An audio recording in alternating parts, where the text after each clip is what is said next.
everyone, this is GameBros64 and I am bringing you guys a level 120 ice deck and gear setup. I've posted many different setups for many different schools on my channel. You feel free to check them out. And I haven't posted an ice one, and this is probably my last one. I'm taking up to 120.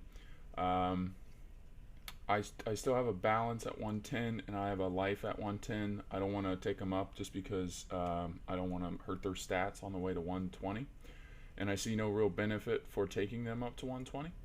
So we're going to go ahead and get into the overall setup. There's two different setups I want to show you. I want to show you my questing setup because I just recently got this guy up to 120, and I also want to show my setup that I run with a group.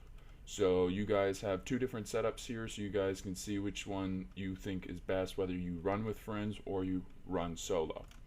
So the one I'm going to be showing you first is the one you obviously going to run with a group. It's pretty much everyone should have friends on this game. Very social community. It's pretty easy to make friends in this game. So the overall stats is you have 117 damage. You want to have some high damage on this wizard for the reason being when you're going to hit and stuff like that, you could probably hit with a blizzard or a frost giant pretty early with your friend and kill most of the mobs, whether it's in Mirage since you're on your way to 120 or whatever the case may be. You have that 8k health, which is phenomenal, fabulous. I love it so much. I have a problem with my resist, and it's just mainly because I didn't pull the defy just yet on my pet. I have to go for the jewel for defy, so wish me luck on that. And so I'd lose 3 damage to gain 5 more resist, which I think is pretty worth it. Or you can just stick with the more damage.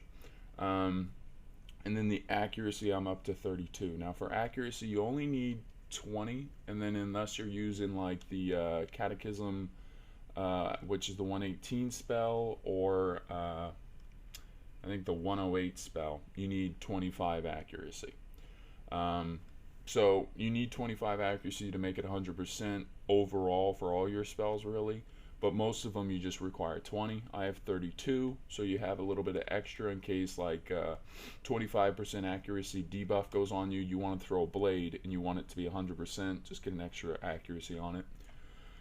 Critical is 32%. Sucks. You're nice. You're 120. It was a whole lot better at 110, but if you want to go to 120, get higher resist, higher damage, higher accuracy, you obviously need to go to 120, and I wanted the 8k health.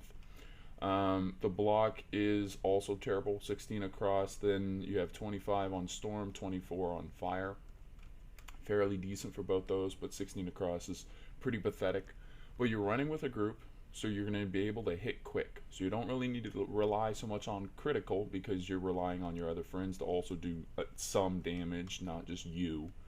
And you don't need much block because you're going to hit quick. So the block is pretty much useless unless they're just always critically. 22 armor piercing is very low. But as long as you can keep that 21 plus or above, I'd say you're pretty good, because the only boss I've ever fought where I actually need 21 and above armor piercing is Rasputin way back at level 110. So, and that was for the minions. That was for killing the minions. So I'd say nothing, just having around 20 armor piercing is fairly decent. If you can go higher, that's brilliant. But the reason why I'm not going higher here is because I still want to maintain max accuracy and also max power pip chance. Now I'm borderline right on max power pip chance, which is phenomenal. Then I have the 5 shadow pip bonus, and that should increase if I get the better boots, which I'll show you here in a second. No pip conversion, and 35 incoming, and 5 stun resist. This stun resist is actually really necessary in case you ever run Darkmoor. You can get the 100% stun block with the TC conviction plus the 5 on this. Very important overall. Also, it was going off quite a bit when I was questing a Mirage alone, and I didn't have stun blocks on me or conviction. This 5% saved my butt a few times. 35 incoming, in case the healer goes to heal you, you get more heals, and of course, makes very simple sense. Alright, so we're going to go ahead and jump into the hat. The hat is obviously Crocopatria. It's the best hat for ice currently in game. Reason why I'm running this is, though the damage is low, I'm running it for the power pip chance, the resist, and the health, and the shadow pip bonus. I mean, you don't really need to rely so much on shadow pip bonus, but the health or resist, the power pip chance, it does give you some damage. I mean, you can go for higher hats that give you like less pierce, power pip chance, maybe more accuracy, less resist, more damage, or more crit. It's perfectly your preference, but I would say this is overall the best hat in game for Ice Wizards to sustain some damage and also be somewhat tanky.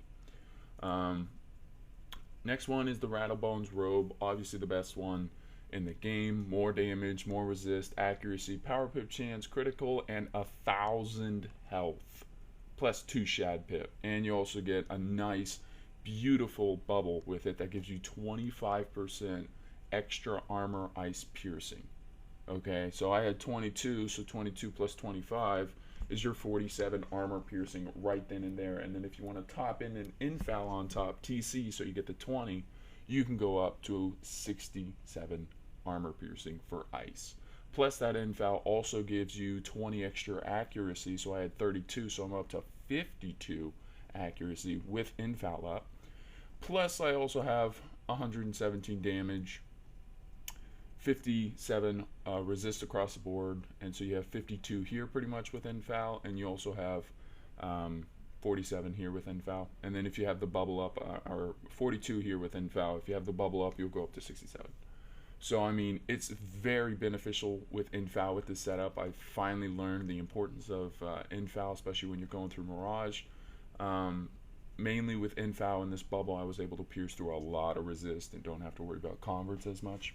So I love it. And then you also got the 10 extra crit on this, so I mean, more crit. The boots, we have the ancient Persian, I'm not even going to pronounce that last name, Gives or something, Gives, I don't know.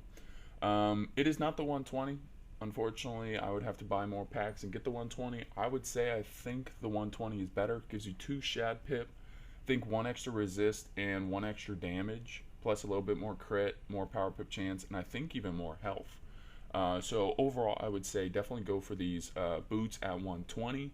If you get it at 110, that's perfectly fine. You'll only lose maybe 1 resist, 1 damage, few crit points, 1 shad pip, and a few power pip chance, maybe not. But definitely the 120 boots is the one to go for. Definitely one of the best boots in the game.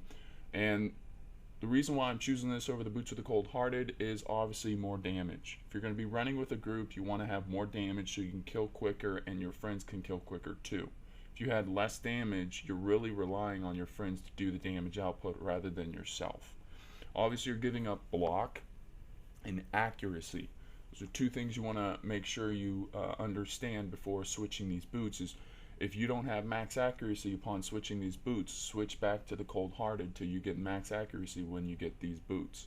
Also, another thing you're giving up is block. So if you're questing alone, you can if you want to use this, but if you find out that they're critting on you a lot, you don't have much high resist, go back to these boots. That 105 extra critical block is very helpful inside Mirage. In fact, that's what I did with my solo questing, was I went to block gear.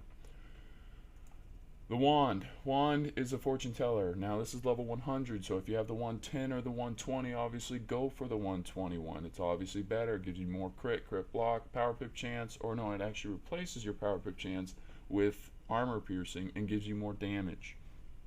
So if you do that, be sure to understand you're going to lose power pip chance. The reason why I'm not going to 120 is because that power pip chance is keeping me at 100% power pip chance. So obviously I don't want to replace my power pip chance and have a 6% pip failure with a new pip instead of a power pip chance. Plus, I'm just too lazy to buy packs really for this guy. Next one, you got the wand, or not the wand, the dagger. Dagger is obviously a universal best. You get 13 accuracy on this alone. You only need 20 to get max power or accuracy, so you're only 7 away. So I mean, that's very beneficial, plus the 2 on the dagger, plus the 11 if you have the 11 socketed. Extra armor piercing, more damage, universal block, incoming health. Overall, this is really good. If you wanted to, you can socket out the accuracy and put in more power pip chance, like a 10%, plus the 16 on it. You'd have 26 alone from just this dagger. That is phenomenal. Plus all the other goodies you get with it if you have the jewels. Amulet. Obviously, you're going to go for Morganth Amulet. This is very beneficial. I have a square in there for block. That was because I was at 110, and that's when block was fairly decent. Now at 120, I'm going to unsocket that, put like incoming or another stun resist in there for whatever reason, don't know why, or flat res. Pretty much this is the most beneficial one, and I like it because of 45% blade. Very beneficial there. Rings, you're going to go for the plant ring. You want more damage, you got to get the higher damage. The Alpha Mega Ring is no longer available or no longer useful. This one will replace the Alpha Mega Ring because it gives you 2 more damage, more power pip chance, more incoming. Block is useless pretty much at 120, so I mean you can get rid of 30 universal block, get more block to fire and storm. Those are the 2 biggest, hardest hitting schools in game. You get the 5 stun res if you have the jewels, and extra pierce plus more health. Very self-explanatory. Plus you also have almost 600 health based on this ring. Phenomenal. If you want that 8k health, you got to make sacrifice and choices. Very useful. The pet is definitely your call. Pretty much the reason why this pet is somewhat of a failure to me is the socketed boon on it. That's supposed to be Defy, or the Pain Bringer on it. That's the 3% universal on it. That's supposed to be Defy. I do have something similar to it, which is my armament. Unfortunately, the proof on my armament is 9 instead of 10, so if I put on my tank setup gear, I'd have 64 universal resist instead of 65. And then if I switch to this pet, I'd only have 61 res instead of 62 res with 114 damage. So just the numbers kind of bother me. But I also like the Yeti a little bit more because of that pet blade. It's very beneficial to have a pet blade and an amulet blade on your Ice Wizard. Bigger blades, very important, more damage output. You see where I'm going with this. Armament's fairly decent. I mean, you get a bubble from it. It's fairly decent. Gives you more accuracy, but it also increases your damage to fire or against you. But yeah, overall, I want to take this, the stats on my armament and throw them on my Yeti. So that's just something to go for. Quad damage, double res. Try to get the 10 proof, and maybe even the 10 dealer if you can help it. Otherwise, get a pet with a blade and do some damage. You don't really need Maycast heals or anything like that because you have 8,000 health and almost 60 universal resist across the board. So they're not going to be doing a whole lot of damage to you. And you're also running with a teammate, so you guys are probably going to hopefully kill quick. Best mount in game, you want the 3 damage. Can't get this, nor wall. Spend 40 bucks on the Polaris bundle, get a 2% damage mount for free with it, instead of sacrificing $40 worth of crowns and getting no damage mount for ice. So it's your call pretty much, but I would say recommend go for the Ultra mount if you want the extra damage. If not, it's okay, 3 damage, no problem. Just the best of the best if you want it. Deck, obviously you want Rasputin. You can go Omen. Some people say it gives more block, but like I said, you're at 120. Block isn't the best, especially 2 or 3 more points. So I went for Rasputin. It's much easier. There's a quick guide kill I have on my channel for Rasputin. Very simple, very self-explanatory. You can get the job done really quick. Obviously you want accuracy on that. You don't really need power pip chance if you're at max, but if you did get the 120 dagger and you lose that 6 power pip chance, you'd have to sacrifice one of those 11 accuracy jewels for a 10% power pip chance so you can maintain your max power pip chance, which is hugely beneficial for the deck, for the overall setup. So there you guys have it. You guys have the team playing gear. Now if you were soloing through Mirage, I made this tank setup. This was probably the one that I made just because I was sick of getting crit on, and I realized over time critical is paying a huge price on me. So I have 103 damage, so I sacrificed quite a bit of damage to almost gain 65 res. Now if the proof on my armament was 10, I'd have the 65 res. I almost have 40 accuracy, which is really good because in case they ever put those stupid annoying accuracy debuffs on you, you have a little bit more accuracy for sustain. I have the 8k health. Of course it doesn't say hey 8k because I'm still going up in number, but I do have the 8k health with overall 65 res. Fantastic. You're running Jade Resist with 100 damage, 8,000 health, and 40 accuracy. just saying those numbers right there, that should give you guys some chivers about what, yeah, chills. Sorry, not chivers. Chills at 120, the power of an ice. Critical, you only got 118. You don't really need crit because you're just in your tanky mode where you're just going to blade up and do damage over time. This is, you have more sustain, so you can obviously wait more rounds without taking so much damage. Block is 38 across the board since you're at 120. And then you have 53 to storm and 49 to fire. So it's fairly decent. It's better than the 16 that you had.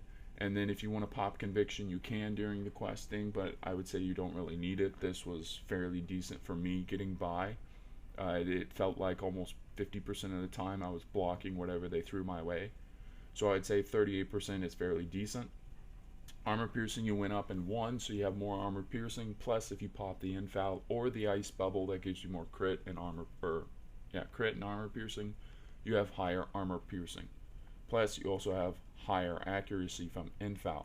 Very important spells to have. For ice, that is. Other schools, you can say the same, but for other schools, I don't use infoul as much.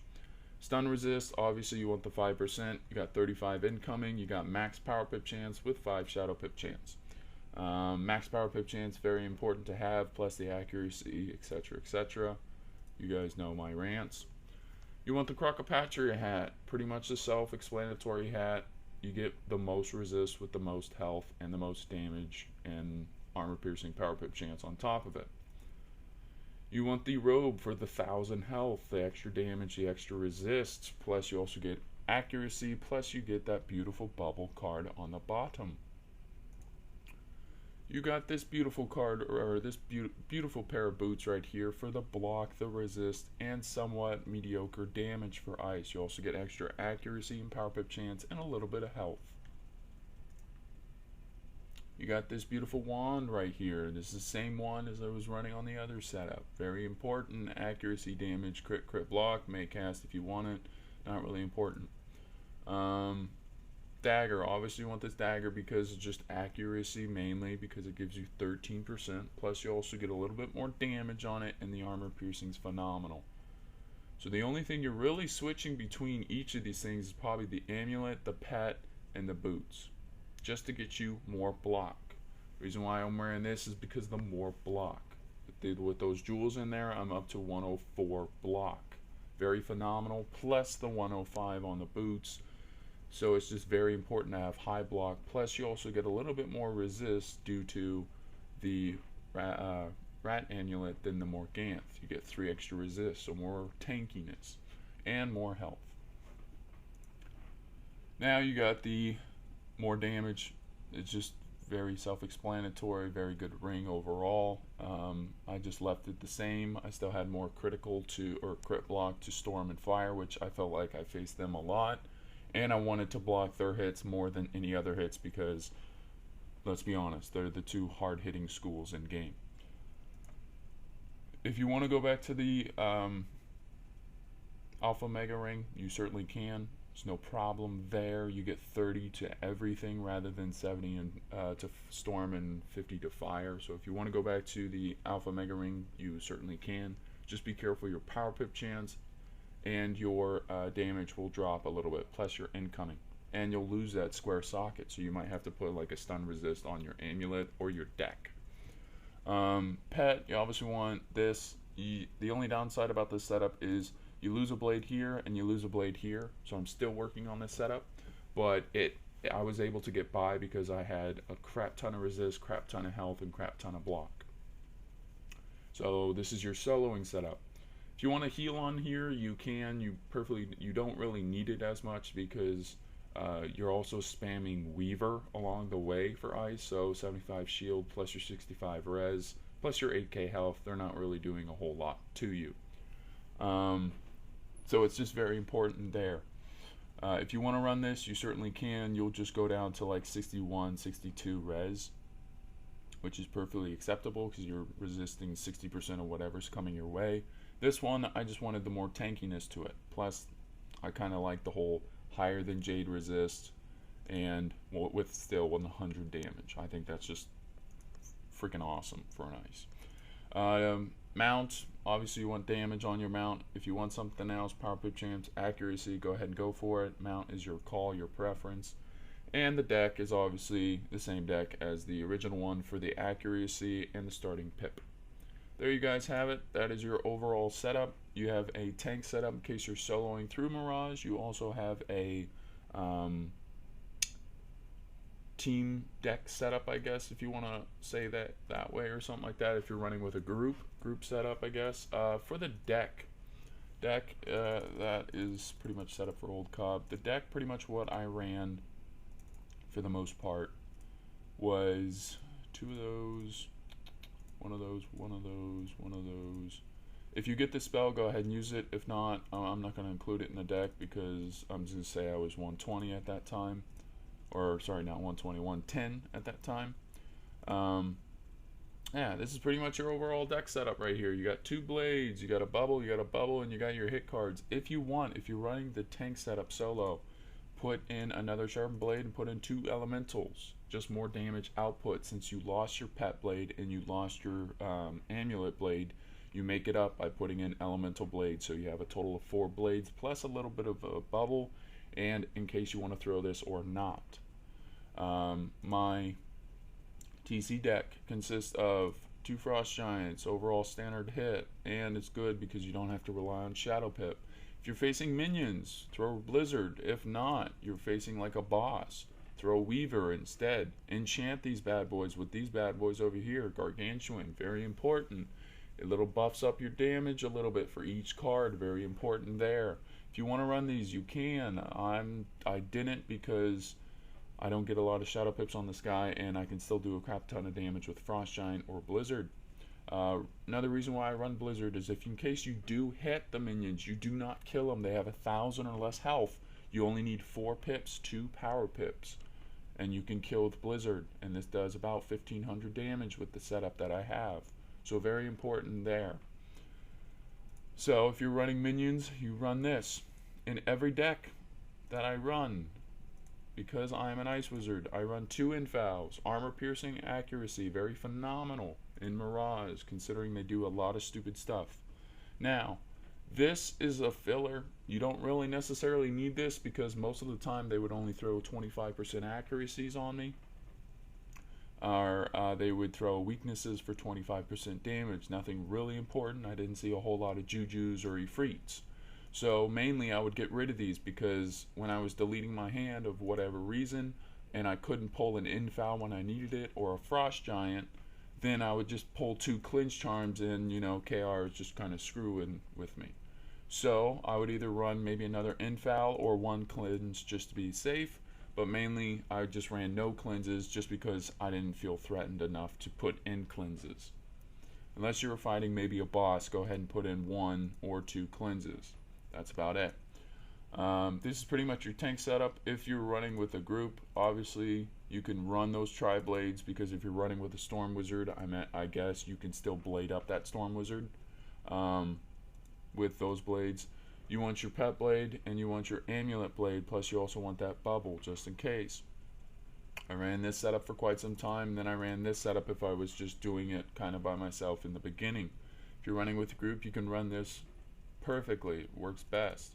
If you're running with a storm or a fire and you feel like they do more damage, go ahead and put in your tri-blades so you do more damage. You can give them these tri-blades while you're still also preparing for your hit as well.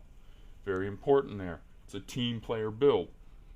So you're running with a team, so I mean as a storm, you're already tanky as it is, so you might as well go first place and give them tri-blades so they can build their pips instead of using pips just to throw these because they require 1 pip.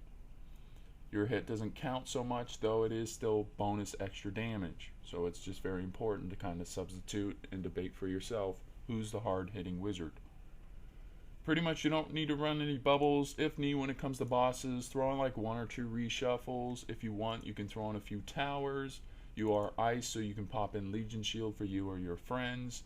Stun blocks is pretty important, especially when you start getting about halfway through Mirage. They do tend to stun you quite a bit, so it's very important to pack just maybe 1 or 2 of these for you or your friend. And feints. Feints is the biggest thing to have. Now, if you guys do not have Indemnity, definitely get Indemnity. You plan on running Mirage and thinking, I'm going to feint every single boss, there are bosses in there that require you to not use just regular feints. You need the condom. You need the Indemnity. Sorry if that offends you, but that's pretty much what this Indemnity is. It sums it up. It's the protection for your trap, so you can keep it there. So if you got to get fancy with it, put a condom on it, and it protects it. It's a protection for your trap. Alright, so pretty much this was the setup I ran for bosses. Otherwise, I would replace maybe a Frost Giant or Snowballs with the Weaver, or I'd run Weaver in my TC and replace Blizzard with it. Just so you're facing single bosses, you do single damage, you don't really need to do multi-hits as much. So, this is my overall deck and gear setup. This is what I ran. This is the main setup that I ran. And then if you're running solo, you don't have any friends or whatever the case may be, you're just on really late or on really early and no one's on, run the tank setup for more block.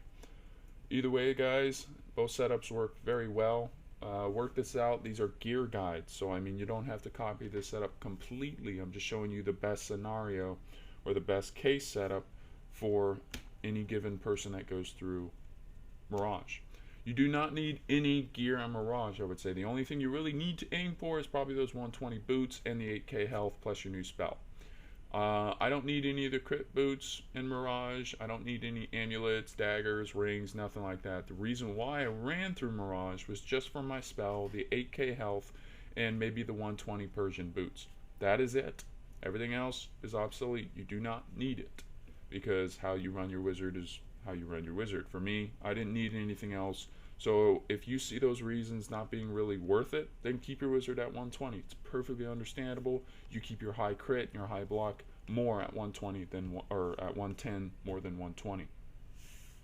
So thanks everyone for watching. I hope you guys enjoyed. This is somewhat of a long video. I did have to show you two videos, or two setups. So I hope you guys enjoyed. If you did, please leave a like, comment, and subscribe. There's a new feature now on YouTube I'm not really used to, is a bell right next to the subscribe button. So if you do subscribe, hit that bell too, and it sends you notifications of whenever I post my next video.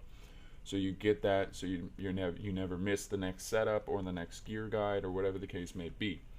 So go ahead, and I'll see you guys in another video.